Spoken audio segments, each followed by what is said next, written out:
நான் வன்மம் படம் பண்ணுறதுக்கு முன்னாடியே எனக்கு இந்த லிங்கம் பிரபு கதையினுடைய அந்த அவங்களுடைய ரிலேஷன்ஷிப் அண்ட் எனிமிட்டி எப்படி ஸ்டார்ட் ஆச்சு, அவங்க எப்படி விரோதிகளாகி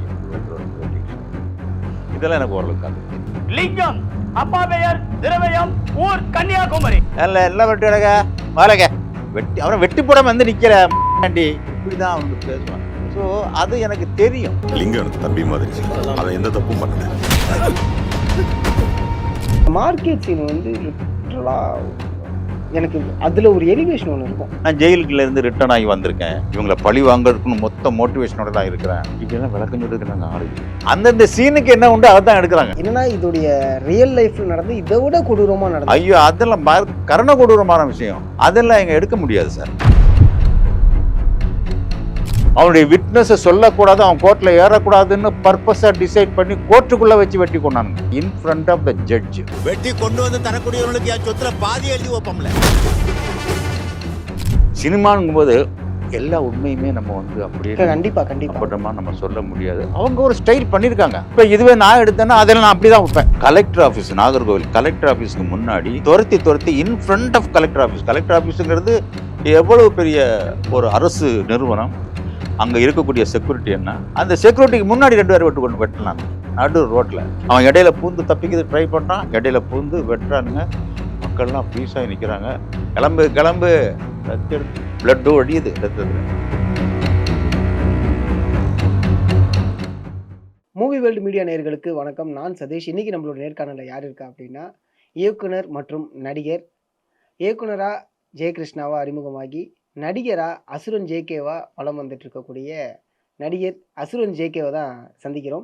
வணக்கம் சார். வணக்கம், ரொம்ப சந்தோஷம் உங்களை சந்திச்சதில். ரொம்ப சந்தோஷம் சார். இந்த நேர்காணல் வந்து முழுக்க உங்களை பற்றி இருக்க போகுது. அதை தாண்டி வந்து பார்த்தீங்கன்னா, லிங்கம் வெப் சீரியஸில் ஒரு கேரக்டர் ஒன்று பண்ணியிருப்பீங்க. ஆக்சுவலாக எப்போதுமே ஒரு தோரணை ஒன்று இருக்கும். நம்ம அதுலேருந்தே ஆரம்பிச்சிடலாம்னு நினைக்கிறேன்.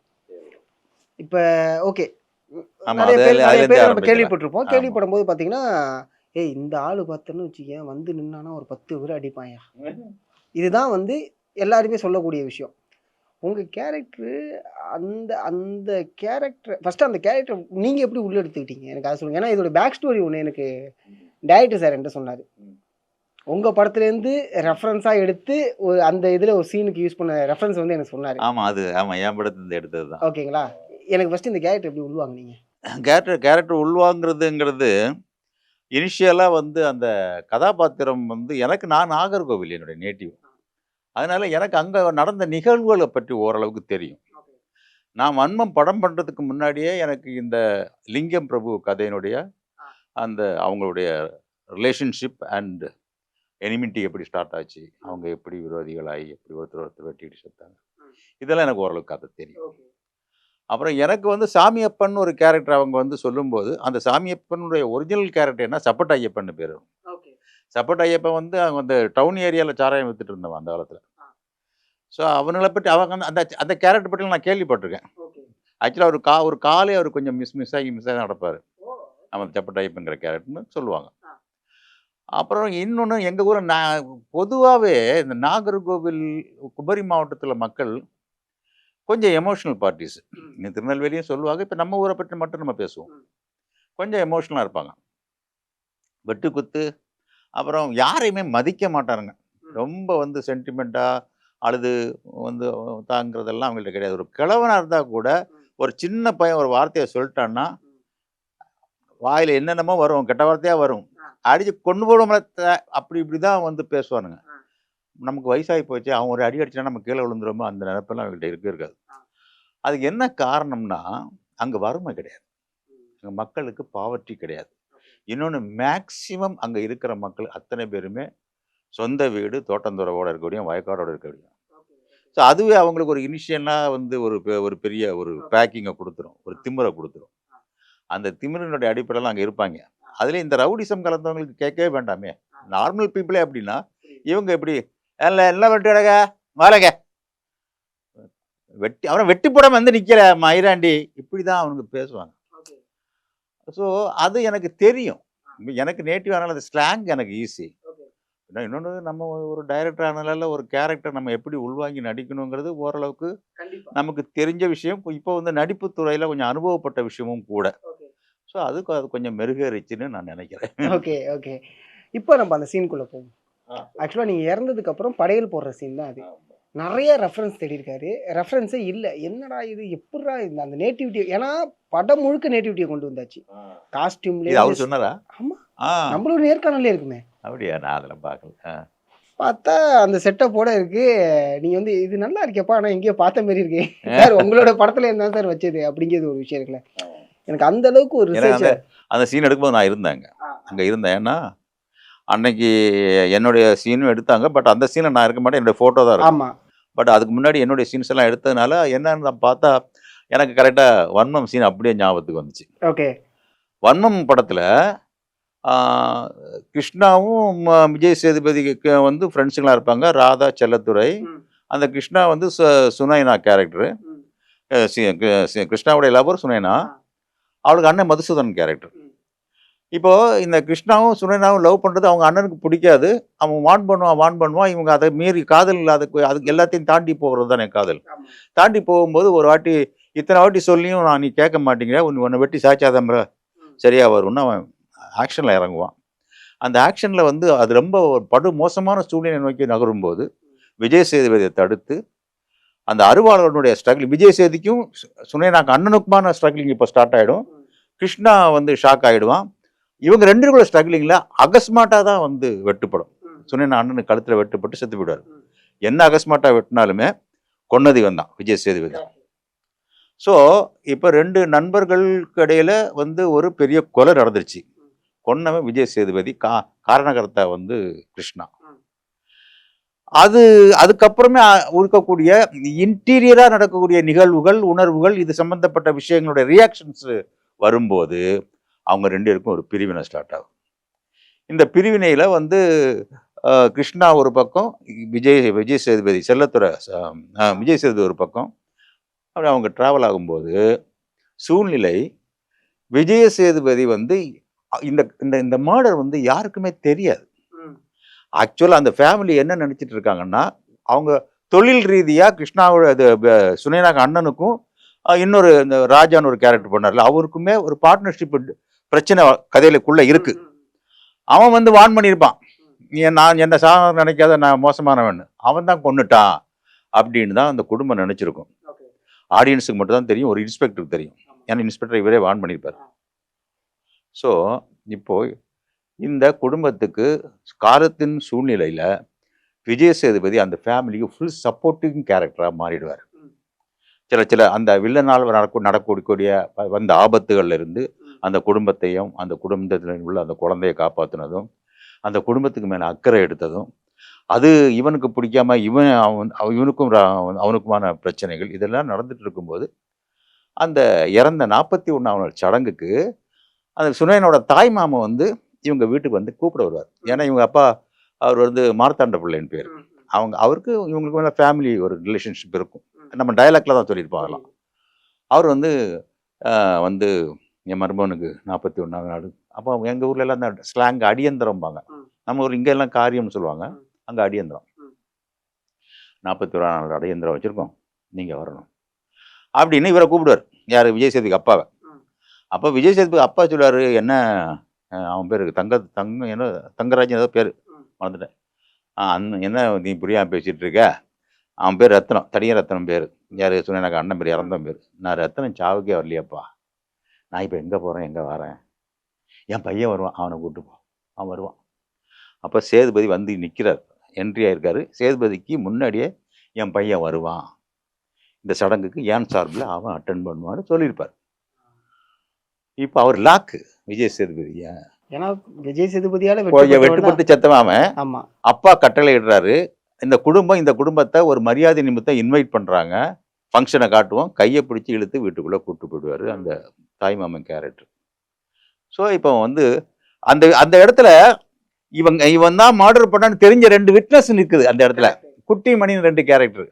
சொன்னேனாக்கா அண்ணனுடைய வெல்விஷர்ஸ் அவங்க நின்றுட்டு இருக்காங்க. இவனுக்கு எந்த நிமிஷம் எப்போ போட்டு உடப்பான்னு தெரியாது. விசுவாசம்னு ஒன்று இருக்கு. முதலாளி மேல் உள்ள விசுவாசத்தில் எமோஷனில் இவன் தான் கொண்டான்னு சொன்னாச்சுன்னா போச்சு. ஸோ இவனுக்கு அந்த திக்கு இருக்கும். அந்த பசங்களை பார்க்குறது, அவனுங்க இவரை பார்க்குறது, ரியாக்ஷன் பண்ணுறது, அவன் ஃபோட்டோவை பார்ப்பான், மனம் உறுத்தும். இந்த தர்ம சங்கடமான சூழ்நிலையில் அந்த 41 காரியம், அந்த முறுக்கு படையல், இட்லி பலகாரம், அது இதுன்னு நிறைய அதுவும் அந்த ஊரில் உள்ள வழக்கம். அது அம்மாடி ஆத்தாடி அம்மாடி கிளவிகள்னு சொல்லுவாங்க. அம்மாடி கிளவிகள் அம்மாடி அடிப்பாங்க. மூலையில் உட்காந்து அந்த சொந்த பந்தங்கள்லாம் உட்காந்து அந்த இது தலையை விரித்து போட்டுட்டு அந்த ஒப்பாரி வைப்பாங்க. ஸோ இந்த மாதிரி சூழ்நிலையில எல்லாம் இவன் பார்ப்பான். பார்த்துட்டு அவன் கையை பிடிச்சி வாங்க இந்த தம்பி இங்கே வாங்கன்னு கூப்பிட்டுட்டு இழுத்துட்டு போகும்போது அந்த ஃபோட்டோ, அவன் மதுசூதனனுடைய ஃபோட்டோ சிரிச்சுக்கிட்டே இருக்கும். அதை கிராஸ் ஆகி போவார். ஒரு கில்ட்டி ஃபீலோட இருப்பார். அது மட்டும் இல்லை, சாப்பிட வைப்பாங்க. அதாவது படையல் இலையை வந்து சொந்த பந்தங்கள் தான் சாப்பிடணும். படைச்சிருப்பாங்க, ஒரு 3 இலை 4 இலை போட்டு படைச்சிருப்பாங்க. அதை வந்து ரொம்ப பிளட் ரிலேஷன்ஸ் தான் சாப்பிடணும். அங்கே பிளட் ரிலேஷன் பார்த்தா சுனைனா ஒன்று, அந்த குழந்தை ஒன்று, அந்த தாய் மாமா 3 பேர் தான் இருக்காங்க. ஒரு இலையில வந்து விஜய் சேதுபதி ராதா கேரக்டர் உட்காருங்க அம்மா. ஐயோ அது வந்து உங்கள் சொந்த பந்தங்கள் உட்கார்றது, நான் சாப்பிடக்கூடாது. தம்பி எப்போ எங்கள் குடும்பத்துக்கு ஒரு அக்கறை எடுத்துட்டீங்க, எங்கள் குடும்பத்தோடு இருக்கீங்களோ நீங்கள் எங்கள் சொந்தம் தான், நீங்கள் உட்காருங்கன்னு பிடிச்சி உட்காருவோம். ஒரு தர்ம சங்கடமான சூழ்நிலையில் சாப்பிடுவோம். இது அந்த சீனு. இது வந்து இவர் இதெல்லாம் வச்சிருப்பாரு. ஆனா இது வேற மாதிரியா இருக்கும். இவர் வந்து சேம் இதுவும் எல்லாம் அவனுக்கு சாப்பிட்றதும் இருக்கும். ஆமா, அதை தாண்டி அவனால கொல்லப்பட்டவர் தான். ஆனா இது வந்து இது ஒரு ஃபீல். நான் எடுத்தது ஒரு ஃபீல், டோட்டலாக ஃபீலான சீனு. பட் அது வந்து எமோஷனல் பேக்டாப்ஸில் வந்து அவன் வந்து சாப்பிட்டுட்டு வருவான், பாவான், எல்லாரும் பார்ப்பாங்க இவன் வந்திருக்கானேன்னு. அவன் கொண்டவன் அங்கே இருக்கிறவனுக்கும் தெரியும். அவன் பாட்டு சாப்பிட்டுட்டு தான் கடைசி சோறுன்னு ஏதோ சொல்லிவிட்டு வந்து உங்கள் குடும்பத்துக்கு நான் நல்ல விஷயம் தான் நினைக்கிறேன்னு ஏதோ சொல்லிட்டு போயிடுவான். ஸோ அது பட் சீன் ரெண்டும் ஒன்று தான். ஆமாம், ரெண்டும் இங்கே கொண்டவர் தான் இங்கேயும் வராரு, இங்கே கொண்டவர் தான் இதுலேயும் வராரு. ஸோ அந்த ஒரு கனெக்ஷனே ஒரு மாதிரி செமையா இருந்தது. அண்ட் எனக்கு இந்த மார்க்கெட் சீன் வந்து லிட்டரலாக எனக்கு அதில் ஒரு எலிவேஷன் ஒன்று இருக்கும். சொன்னாங்க எனக்கு தெரியல. அதாவது உண்மைதான். ஏன்னா ஜெயிலுக்கு போயிடுவீங்க, ஜெயிலுக்கு போயிட்டு வருவீங்க, ரிட்டர்ன் ஆகி வரேன். இதுக்கு முன்னாடிலாம் வந்து ஒரு தோரணையா மட்டுமே இருந்தவர், இதுக்கப்புறம் நான் இறங்கி செய்கிறேன் முன்னாடி முடிஞ்சதை வர்றான்னு சொல்லிட்டு தான் அந்த அவனை வந்து, அதாவது லிங்கத்துடைய ஆளை வந்து மார்க்கெட்டை விட்டு கட்டி போட்டு உரமா பாரு.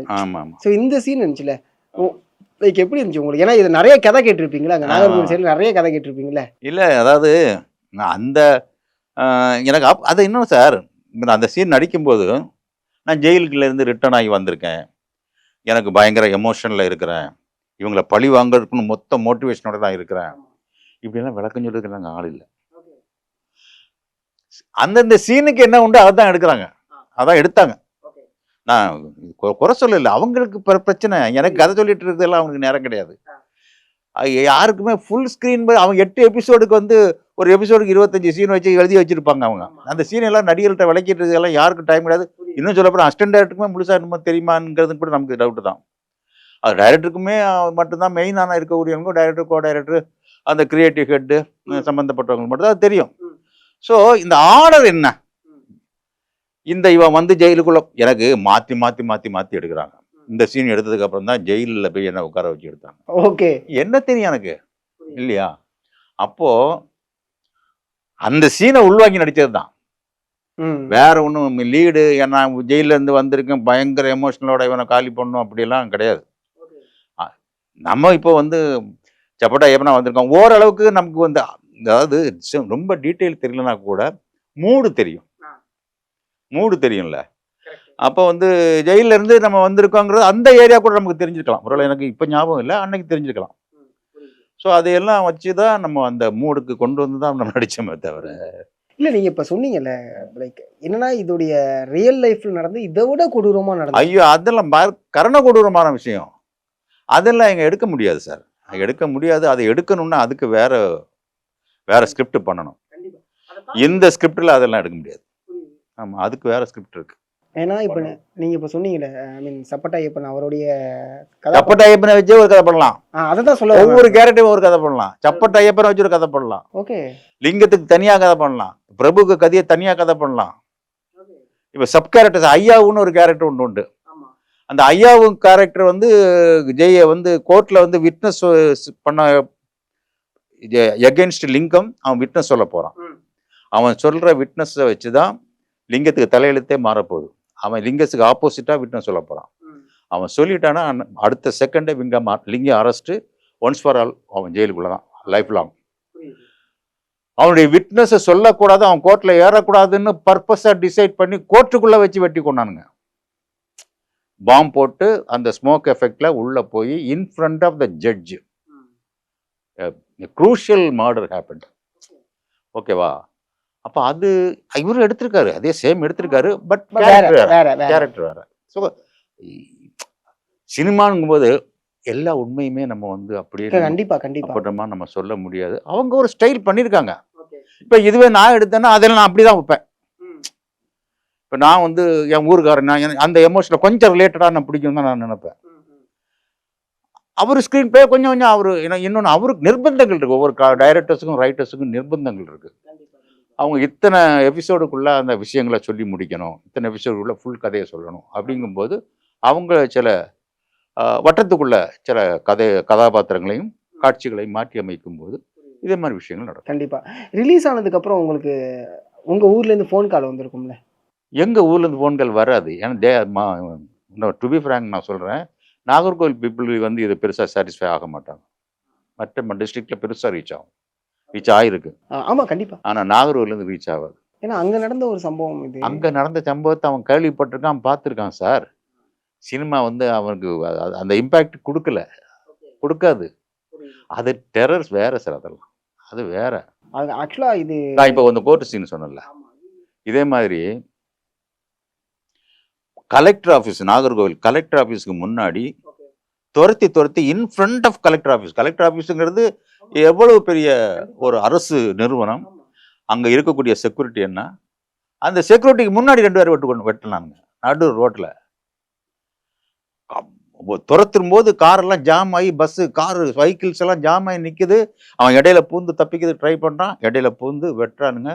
மக்கள்லாம் ஃப்ரீஸ் ஆகி நிற்கிறாங்க. கிளம்பு கத்தி எடுத்து பிளட்டும் ஒடியுது ரத்தத்தில். வாங்கலே கிளம்புங்களே, உங்களுக்கு நம்மள கதி இங்கே நின்னீங்கன்னா அப்படின்னு சொல்லும். பயந்து ஓடினான் டிரைவர்லாம், ஓடிச்சு பஸ்ஸுக்கு எல்லாம். ஸோ இதெல்லாம் நம்ம படத்துல பண்ணோம்னா அந்த ஸ்கிரீன் பிளே வேறையா இருக்கணும், அது வேற மாதிரியான ஒரு. ஏன்னா இப்போ நீங்க நிறைய கதைகளா கேட்டிருப்பீங்க, சம்பவங்களா அப்போ நேரில் பார்த்ததுண்டா நாகர்கோவில் இருக்கும்போது?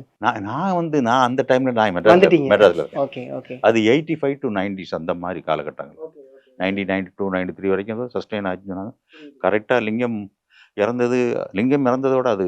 லிங்கம் ஒரு மிக சிறந்த கபடி பிளேயர் அப்படிங்கிறது வந்து. ஆமா கபடி பிளேயர் தான். அந்த விஷயத்தை ரொம்ப அழகா சொன்னாங்க சார். இன்னுமே சார் இப்போ இது வந்து இந்த கதை இதுதான் கதைன்னு இன்னும் யாருக்கும் கரெக்டா ஃபுல்ஃபில்லா சொல்லிட்டாங்க சொல்லுவாங்க, சொன்னது கரெக்ட், இதெல்லாம் கிடையாது. அது வந்து அவன் அனுபவிச்சவனுக்கு தான் அந்த உண்மை கதைகள்லாம் தெரியும். இன்னும் சொல்ல போனா அவங்களுடைய பிளட் ரிலேஷன்ஷிப்புக்கு தெரியும். லிங்கத்துடைய ஃபாலோவர்ஸ், அவங்களுடைய ஃபேமிலி பேக்ட்ராப்ஸ்ல யாராவது இருந்தாங்கன்னா அவங்கள்ட்ட சில விஷயங்கள் கிடைக்கும். பிரபுவுடைய ஃபேமிலி பேக்ட்ராப்ஸ்ல அவங்கள்ட்ட சில விஷயங்கள் கிடைக்கும். அவங்க நண்பர்கள் இவங்களுக்கு பின்னாடி சுத்திக்கிட்டு இருந்தவங்கள்ட்ட கிடைக்கும். இவங்கெல்லாம் இன்னும் சிலவர்கள் இருக்காங்க, இவங்கள்ட்ட போனா அவன் ஒரு கதை சொல்லுவான். இது ஓவரால் கேள்விப்பட்ட விஷயங்கள். இது யாரு பார்த்தா? இதை யாரு பார்த்தவங்க? இப்ப ராஜநாராயணன் வந்து எழுதினாரு இந்த கதையை. அதுதான் இவங்க ரைட்ஸ் வாங்கி பண்ணாங்க. நான் லிங்கம்னு அந்த தலைப்பின் கீழ் அந்த ராஜநாராயணன், பெரிய ரைட்டர் ராஜநாராயணன் இல்லை, இன்னொரு ராஜநாராயணன். ஆமா, அவர் வந்து விகடன்ல வந்து இதை வந்து தொகுப்பா எழுதினாரு. விகடன் தானே எழுதினாரு, விகடன் தான். ஆமா, புக்கு வெளியிட்டார். ஸோ அவர்கிட்ட ரைட்ஸ் வாங்கி தான் அவங்க பண்ணியிருக்காங்க. அந்த ராஜநாராயணன் நார்வல்காரரா, அவரு வந்து அவர் போய் அங்கே போய் கொஞ்சம் ரிசர்ச் பண்ணியிருக்கலாம், அங்கே போயிருக்கலாம். அங்கே 4 பேர் 4 விஷயத்த சொல்லியிருப்பான். சிலவனுக்கு கேள்விப்பட்டதை அவஞ்சிருப்பான். ஜென்ரேஷன் மாறி வரும்ல. அப்படிங்கும்போது கேள்விப்பட்ட விஷயத்த நான் எழுத முடியும். அதை ரைட்ஸ் வாங்கி பண்ணும்போது ஜென்ரேஷன் ட்ராப்னு ஒன்று இருக்கு. அது கொஞ்சம் கொஞ்சமாக ட்ராப் ஆகி தானே வரும். ஒரிஜினல் என்ன, ஒரிஜினல் வேற மாதிரியா இருக்கும் அது. ஆமாம், இன்னும் சொல்ல மாதிரி இப்போ நம்ம ஒரு காரை வச்சு ஒரு கதை சீன் பண்ணாங்க. லிங்கத்தில் கார் வந்தது. அந்த கார் தான் பிரச்சனையே. கரெக்ட். அந்த கார் தான் பிரச்சனையேன்னு சொல்றாங்க. அதுவும் நம்ம பார்க்கல, நானும் பார்க்கல. பட் நான் கேள்விப்பட்டது அந்த கார் தான் பிரச்சனை, 2 பேருக்குள்ள ப்ராப்ளமே. பட் அது இனிமே வரலாம். என்ன இது அந்த கார் தான் பிரச்சனை ஆகி இப்போ ஆனால் இது 2 பேருக்கு பிரச்சனை இங்கே வந்தாச்சு. இது வரைக்கும் 8 எபிசோடில் வந்தாச்சு. அவங்க அண்ணனே கொண்டாச்சு. இனி கார் பிரச்சனை என்ன இருக்கு? அதை தாண்டி இது 2 பேருக்கு இடையில மட்டும் கிடையாது, இதை சுத்தி ஒரு 100 பேர் இருக்காங்க. இங்க நிறைய அங்க பேர் தொட்டு சார். அங்க தொட்டு அங்க நிறைய தொட்டு பேர் அத்தனை சார். பேர் நிறைய வராங்க. பேர் நிறைய பேர் செத்துருக்காங்க சார். நிறைய பேர் செத்துருக்காங்க. உண்மை விசுவாசிகள் அனைவரும் நிறைய பேர் செத்துருக்காங்க. லீடர்ஸ் எப்பவுமே நம்ம படத்துல ஆனா பாக்குறது. ஆரம்பம் உங்கள்ட்ட இருந்து ஆரம்பிச்சிருக்கு. உங்க 2 பேர்ட்ட இருந்து அந்த ஆரம்பமே ஆமா ஆமா ஆரம்பிச்சிருக்கு. ஆமா. சப்பட்டா ஐயப்பனும் அவர் பேரு தங்கபாண்டியா செல்லப்பாண்டியா பேர் ஒரு பேர். உங்க 2 பேர்ட்ட இருந்து அவர் ஆரம்பிச்சு. வந்து கோஸ்டல் ஏரியாக்கு சாராய வியாபாரி. அந்த செல்லப்பாண்டின்ற கேரக்டர் அதெல்லாம் அவங்க சொல்லியிருப்பாங்க ஆமா கரெக்டா. ஆமா, அது 2 உங்க நான் வந்து ஏரியா அவங்க ஏரியா. நான் டவுன் ஏரியா ஆமா சாராய வியாபாரி. எங்க 2 பேருக்குள்ள தான் பிரச்சனை. ஆமா. அவரு சைடுல போய் லிங்கம் சேர்ந்ததுனால அவருடைய கை வலுத்துருச்சு. லிங்கம் அங்க பெரிய பேக் போன் ஆயிட்டான். நான் கொஞ்சம் வீக்கா போயிட்டேன். ஆமா. அதனாலதான் நான் செத்தேன் சீக்கிரம். இல்லைன்னா நான் என்னுடைய கேரக்டர் இன்னும் கொஞ்சம் இருந்திருக்கும். ஆமா, இல்லன்னா நீங்களும் போட்டு பார்த்திருப்பீங்க. ஏன்னா அங்க போலீஸ்ல சொல்லிருப்பீங்க, ஏய் யாரா அவன் போலீஸ் பண்ற உனக்கு போலீஸ் புரிஞ்சது எல்லாம் சார் போலீஸ்காரங்க எல்லாம் அப்ப வந்து அவங்களே வந்து எல்லாருக்கும் பிள்ளை குட்டி எல்லாம் குழந்தையெல்லாம் இருக்கலாம் சார். ரவுடிஸ்கள் ஏன் வளர்றாங்கன்னா போலீஸ்காரங்க தெரிஞ்சும் தெரியாமலும் கண்டும் காணாமலும் போறதுதான். இவனுங்க எதுக்கும் துணிஞ்சவன், இவன் என்ன வேணாலும் செய்வான்னு ஒரு பயம் அவனுக்குள்ளே இருக்கும், போலீஸ்காரங்களுக்குள்ளே இருக்கும். அந்த பயம் வந்து எல்லா காலகட்டங்களிலும் இருந்திருக்கு. அந்த காலகட்டங்களும் கொஞ்சம் அதிகமாக இருந்திருக்கு. ஏன்னா இவனுடைய அட்ராசிட்டிஸ் அந்த அளவுக்கு விஸ்வரூபம் எடுத்து ஆடி இருக்கு. அப்போ எல்லாரும் பயப்படுறாங்க, அனைத்து பேரும் பயப்படத்தான் செய்வாங்க. எப்ப சார் அடுத்து படம் பண்ண போறீங்க? இல்ல ஏன் நான் இந்த கேள்வி கேட்கறேன்னா மில்லியன் $1 கொஸ்டின் இது.